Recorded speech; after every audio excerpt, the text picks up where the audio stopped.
Weather update po tayo ngayong unang araw ng Agosto. Makakausap po natin si Pag-asa Weather Specialist Veronica Torres. Magandang umaga po at welcome sa Balitang Hali.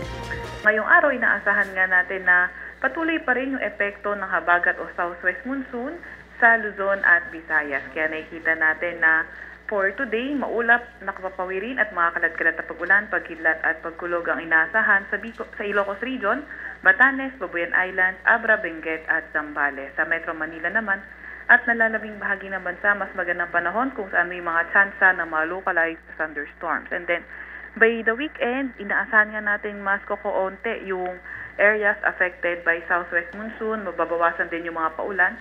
And then by tomorrow, possible na yung naapektuhang lugar na lang ng southwest monsoon ay bandang Ilocos Region, Batanes, Babuyan Islands, Abra, at Benguet. Hindi na po kasali yung ibang area sa Central Luzon, and then by Sunday, possible bandang mostly western section na lang ng Northern Luzon yung affected. And then the rest of the country, partly cloudy to cloudy skies at may mga tsansa ng mga thunderstorms. Okay, ilang bagyo pa ho bang inaasahan nating papasok sa Philippine Area of Responsibility para sa buwan ng Agosto? Apo, ngayong August ay posibleng 2 o 3 bagyo ang pumasok or mabuo sa ating Philippine Area of Responsibility. Okay, pero yung LPA po ba, baka meron tayong namomonitor sa mga sandaling ito?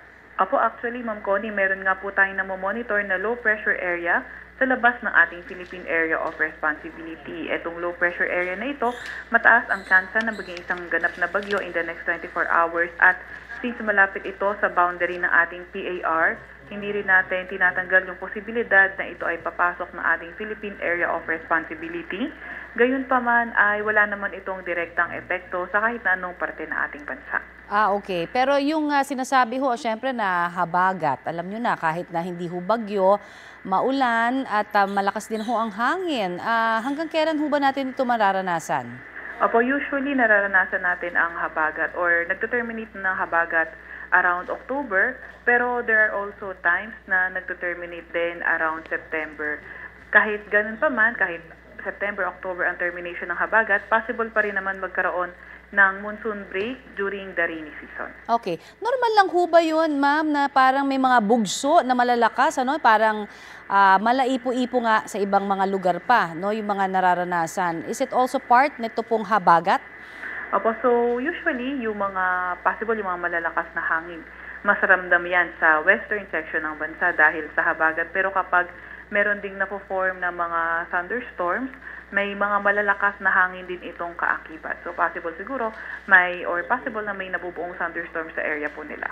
Sa mga inyo pong pag-aaral ba, may epekto na ngayon dun sa mga nakikita ho natin pag-uulan sa ating bansa, ano? Lalo na ho, tumatagal, mas dumadami yung rainfall. Ito pong sinasabing climate change naman. Opo, actually kung about sa climate change, ang nakikita nating epekto sa atin is possible na mas kumonte yung dami ng bagyo na pumapasok sa ating PAR or nabubuo sa PAR, pero nagkakaroon ng mga tsansa na ito ay posibleng bahagyang mas malakas.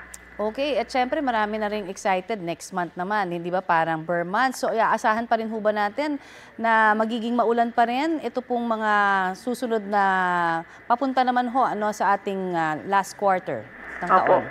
Papunta nga po sa September, inaasahan nga natin isa sa dami ng bagyo is 2 to 4, and then dahil rainy season pa rin ng September, possible pa nga rin na maging maulan at yung possible pa rin naman na there are times na hindi naman tuloy-tuloy yung mga pag-ulan, possible pa rin yung monsoon break. Kaya tayo ay patuloy pa rin na maki-update at mga ilalabas ng mga advisory ng Pag-asa.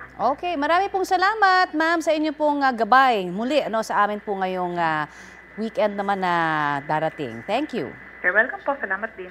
Yan po naman si Pag-asa Weather Specialist Veronica Torres.